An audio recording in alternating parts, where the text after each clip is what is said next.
Hello my dear friends आपनालोक सकलोके आपनालोকৰ প্ৰিয় ইউটিউব চেনেল নুৰুল আলম নাজুলৈ আন্তৰিক স্বাগতম জনাইছো। আজি আমি এই ভিডিঅ'টিত various schemes of central government and state governments basic information for competitive exam কেন্দ্ৰীয় চৰকাৰ বা ৰাজ্য চৰকাৰৰ যিবিলাক আঁচনি থাকে তাৰে কেইটামান আঁচনিৰ বিষয়ে আমি আজি এই ভিডিঅ'টিত কিছু কথা জানিবৰ কাৰণে চেষ্টা কৰিম। আপোনালোকে সম্পূৰ্ণকৈ ভিডিঅ'টি চাব, নিশ্চয়কৈ ইয়াৰ পৰা যথেষ্ট উপকৃত হ'ব। আৰু এই ভিডিঅ'ৰ বিষয়বস্তুটি যিসকল বন্ধু বান্ধৱীয়ে director of health service examination, APDCL examination বা অন্যান্য যিকোনো কম্পিটিটিভ এক্সামৰ বাবে প্ৰস্তুতি চলাই আছে আপোনালোকৰ বাবে এই ভিডিঅ'টি খুবেই গুৰুত্বপূৰ্ণ, কিয়নো যিকোনো চৰকাৰী যিবিলাক পৰীক্ষা থাকে প্ৰতিযোগিতামূলক পৰীক্ষা তাত এই ধৰণৰ প্ৰশ্ন দেখিবলৈ পোৱা যায়। গতিকে আপোনালোকে সম্পূৰ্ণকৈ ভিডিঅ'টি চালে ইয়াৰ পৰা নিশ্চয়কৈ পৰীক্ষাত আপোনালোকে প্ৰশ্ন পাবই।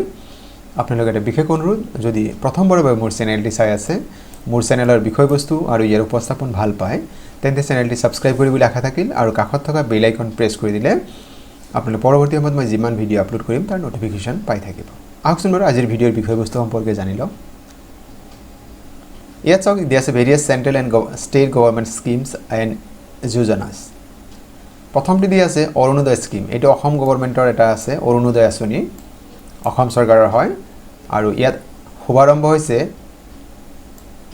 2 অক্টোবৰ 2020।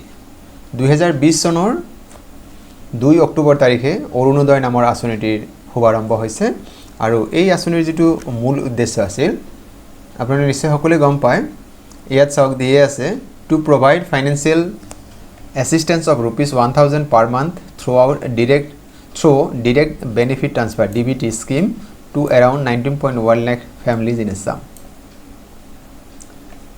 প্ৰথমতে 830 rupeesৰ কথা আছিল যে যিসকল বেনিফিচিয়াৰী হ'ব, হিতাধিকাৰী হ'ব, তেওঁলোকে প্ৰতি মাহে 830 টকা বেনিফিট পাব, মহিলাসকলে আচলতে পাব। এইটো বৰ্তমান 1000 টকা কৰা হৈছে আৰু এইটো মাহেকৰ প্ৰত্যেক মাহতে তেওঁলোকে এই বেনিফিটটো পাই থাকিব যিসকল হিতাধিকাৰী আছে। গতিকে আমাক কেতিয়াবা দিব পাৰে যে অৰুণোদয় আঁচনিটো কেতিয়া আৰম্ভ কৰা হৈছে। ইয়াত আৰম্ভ কৰা হৈছে 2 অক্টোবৰ 2020 তাৰিখৰ পৰা। এইটো অসম চৰকাৰৰ এটা আঁচনি হয় আৰু বৰ্তমান তেওঁলোকে কিমানকৈ মাহেকত পাব? ₹1,000 পাৰ মান্থ। গতিকে এইখিনি আপোনালোকে মনত ৰাখিব পাৰে। পৰৱৰ্তী আমি যিটো স্কিম আছে সেইটো আমি আগবাঢ়িছোঁ। ইয়াত দিয়া আছে অগ্নিপথ স্কিম আৰু এইটো গভৰ্নমেণ্ট অফ ইণ্ডিয়াৰ এটা স্কিম হয় আৰু ইয়াৰ শুভাৰম্ভ হৈছে 14 জুন 2022। 2022 চনৰ 14 জুন তাৰিখে ইয়াক লঞ্চ কৰা হৈছে আৰু ইয়াত কি হ'ব চাওক। For recruitment of soldiers in 3 forces,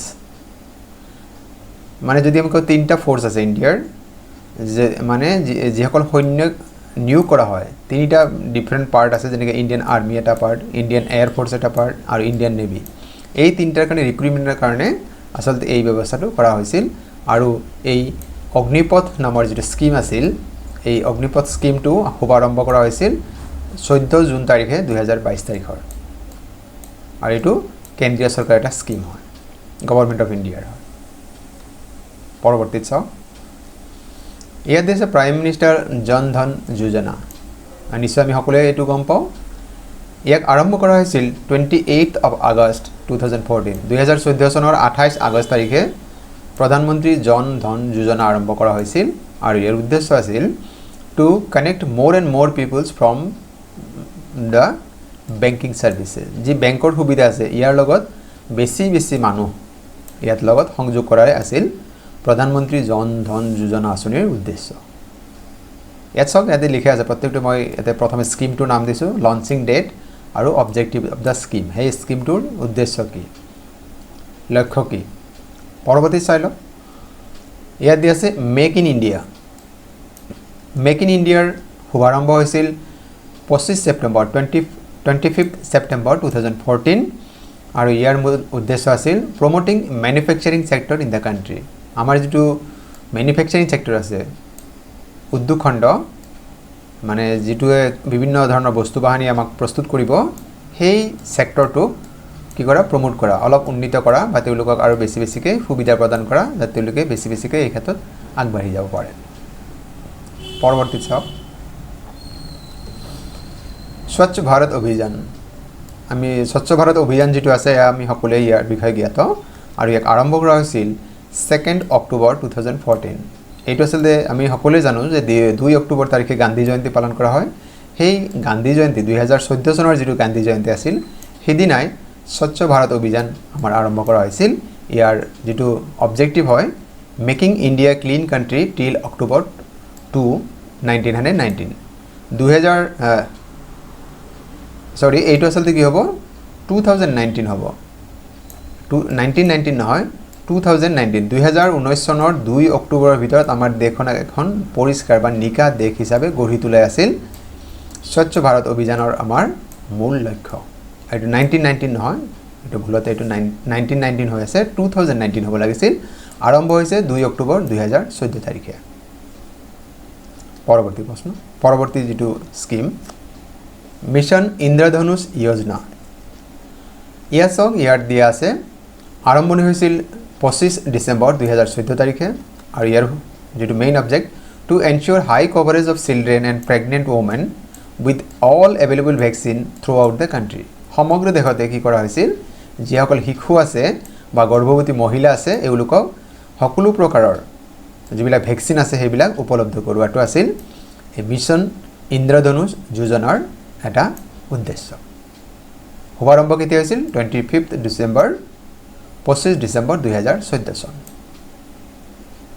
পৰৱৰ্তী চাব আপোনালোকে প্ৰতিটো স্কিমৰ নাম কৈ আছে আপোনালোকে স্ক্ৰিনশ্বট লৈ ল'ব পাৰে বা আপোনাৰ কাইণ্ডলি নোট ডাউন কৰি ল'ব পাৰে ইয়াত চাওক এটা বহুত দৰকাৰী আমি সদায় এতিয়া শুনি থাকো নিউজ পেপাৰ বা টিভি চেনেলত বেটি বচাও বেটি পঢ়াও ইয়াৰ শুভাৰম্ভ হৈছিল 22 জানুৱাৰী তাৰিখ 2015 চনৰ 22 জানুৱাৰী তাৰিখে বেটি বচাও বেটি পঢ়াও এইটো আৰম্ভ হৈছিল আৰু ইয়াৰ মূল উদ্দেশ্য আছিল the goal of this scheme is to make girls socially and financially self reliant through education শিক্ষাৰ জৰিয়তে ছোৱালীসকলক সামাজিকভাৱে আৰু আৰ্থিকভাৱে আত্মনিৰ্ভৰশীল কৰি তোলাই আছিল বেটি বচাও বেটি পঢ়াও যি আঁচনি তাৰ উদ্দেশ্য শুভাৰম্ভ হৈছিল 22 জানুৱাৰী 2015 তাৰিখ পৰৱৰ্তী চাব অটল পেঞ্চন যোজনা ইয়াৰ শুভাৰম্ভ হৈছিল মে মাহৰ 9 তাৰিখ 2015 চন 2015 চনৰ 9 মে তাৰিখে অটল পেঞ্চন যোজনা আৰম্ভ হৈছিল ইয়াৰ অবজেক্টিভ আছিল monthly pension for people from unorganised sector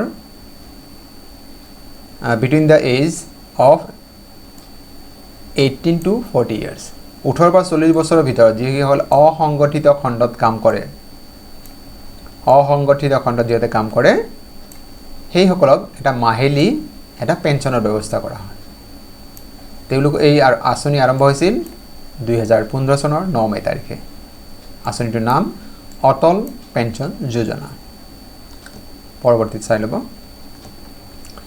digital India mission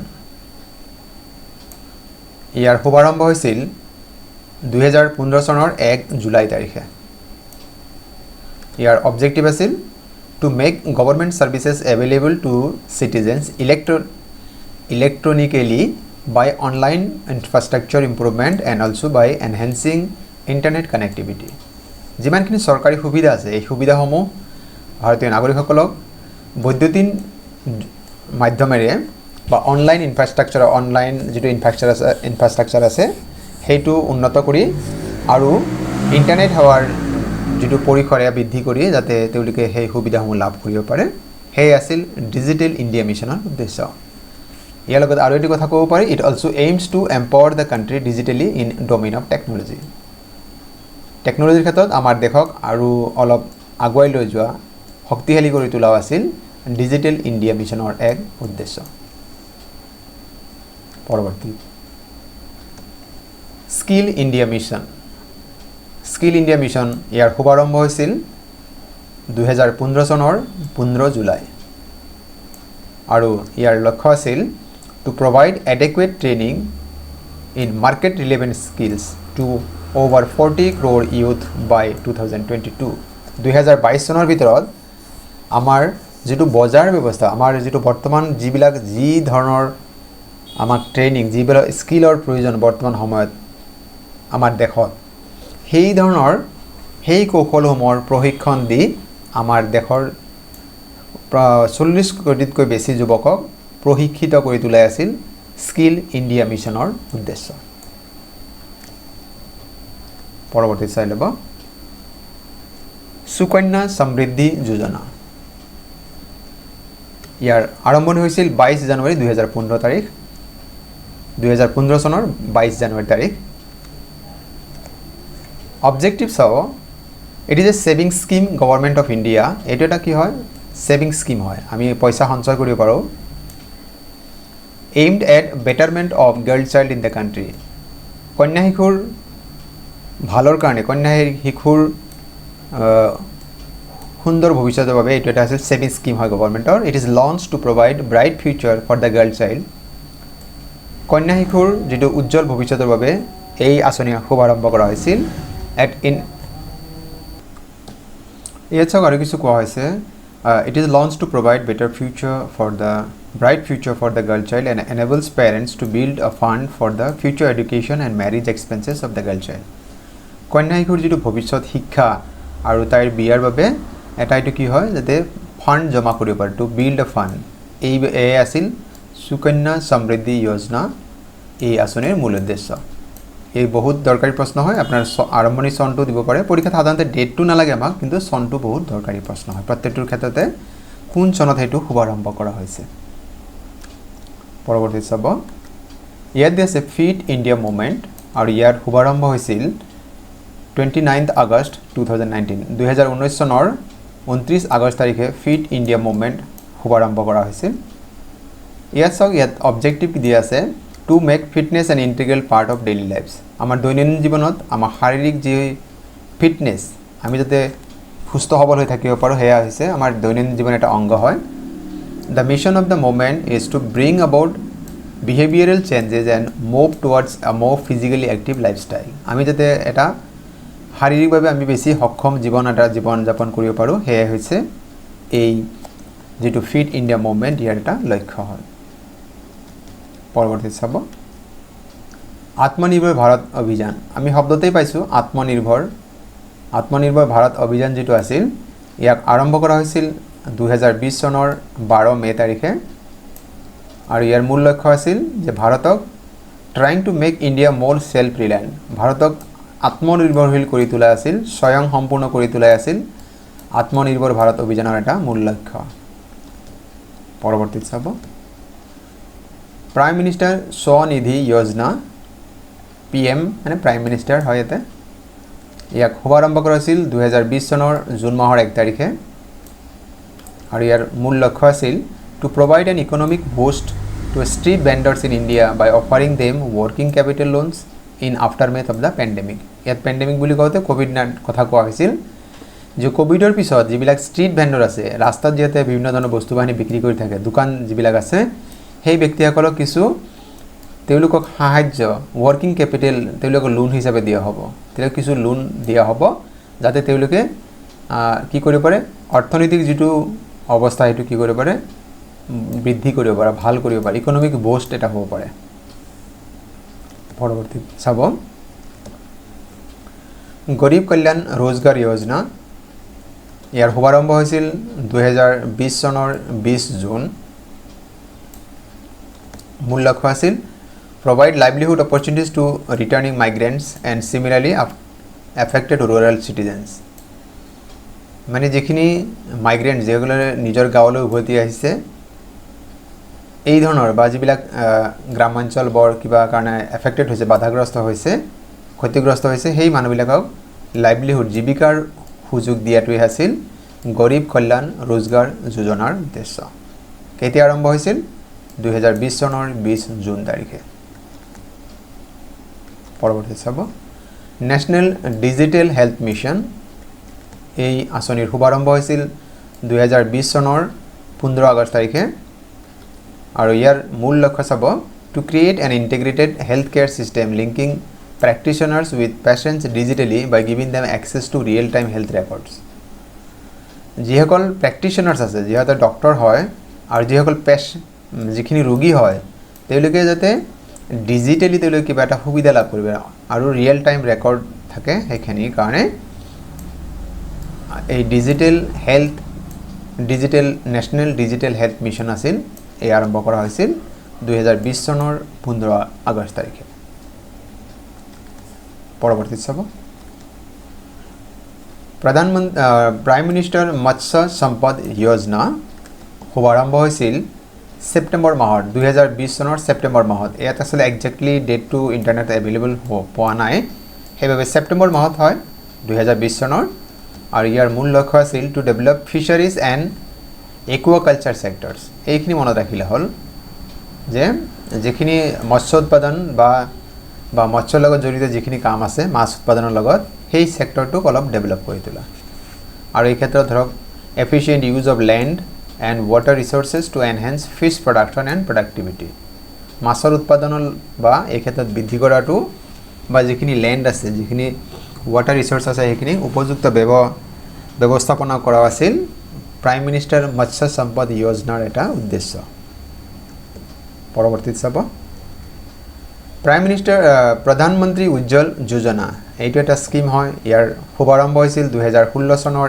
1 মে তাৰিখে ইয়াৰ উদ্দেশ্য আছিল to make available cooking fuel such as LPG to rural households যিখিনি গ্ৰামাঞ্চলৰ যিখিনি দুখীয়া মানুহ আছে তেওঁলোকক যাতে যিখিনি কুকিং ফুয়েল ৰন্ধন যিখিনি আমাক কি লাগে ইন্ধন লাগে যেনেকৈ LPG এইটো যোগান ধৰাটো আছিল প্ৰধানমন্ত্ৰী উজ্জ্বল যোজনাৰ লক্ষ্য পৰৱৰ্তী চাব আয়ুষ্মান সহকাৰ যোজনা ইয়াৰ শুভাৰম্ভ হৈছিল 2020 চনৰ 19 অক্টোবৰ তাৰিখে ইয়াৰ উদ্দেশ্য আছিল to assist the provision of affordable and holistic health care for hospitals health care and education facilities by cooperatives এইখিনি যিখিনি কোঅপাৰেটিভছ আছে তেওঁলোকৰ জৰিয়তে কি হ'ব মানে এফৰ্ডেবল যাতে মানুহে বহনক্ষম বা উন্নত ধৰণৰ তেওঁলোকে স্বাস্থ্য সেৱা পায় হস্পিটেল বা হেল্থ কেয়াৰ বা এডুকেশ্যন ফেচিলিটিজ পায় এইখিনি কিহৰ জৰিয়তে পাব কোঅপাৰেটিভছ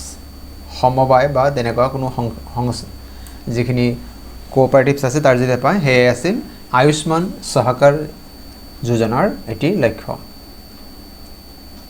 পৰৱৰ্তী চাব প্ৰাইম মিনিষ্টাৰ সুৰক্ষা বীমা যোজনা ইয়াৰ শুভাৰম্ভ হৈছিল 9th of May 2015 2015 চনৰ 9 মে তাৰিখে প্ৰাইম মিনিষ্টাৰ সুৰক্ষা বীমা যোজনাৰ আৰম্ভ হৈছিল ইয়াৰ লক্ষ্য আছিল যে general insurance accident insurance for people between 18 to 70 years of 2 lakhs at a premium of 12 rupees per year বছৰেকত 12 টকা প্ৰিমিয়াম দি 18 পৰা 70 বছৰ বয়সৰ লোকসকলে তেওঁলোকে সাধাৰণ যেটো ইন্স্যুৰেন্স থাকে বা এক্সিডেন্ট ইন্স্যুৰেন্স কৰাব পাৰে আৰু ইয়াৰ প্ৰিমিয়াম একেবাৰে কম বছৰেকত কেৱল মাত্ৰ 12 টকা দিব লাগে মোৰ বন্ধু বান্ধৱীসকল আজিৰ ভিডিঅ'ৰ বিষয়বস্তু মানে আপোনালোকে আজিৰ ভিডিঅ'ৰ বিষয়বস্তু আৰু ইয়াৰ উপস্থাপন কেনে পাইছে জনাবলৈ নাপাহৰিব মোৰ এটা বিশ্বাস যে এই বিষয়ে অসমৰ যিবিলাক ইউটিউব চেনেল আছে খুব কম সংখ্যক এই ধৰণৰ ভিডিঅ'টি প্ৰস্তুত হৈছে আপোনালোকে নিশ্চয় ভিডিঅ'টি ভাল পাব বুলি মোৰ আশা আৰু মোৰ বিশ্বাস আপোনালোকে কমেন্ট যোগে জনাব এই বিষয়ে আৰু আপোনালোকে আজিৰ এই ভিডিঅ' সম্পূৰ্ণকৈ চোৱাৰ বাবে আপোনালোকলৈ অশেষ ধন্যবাদ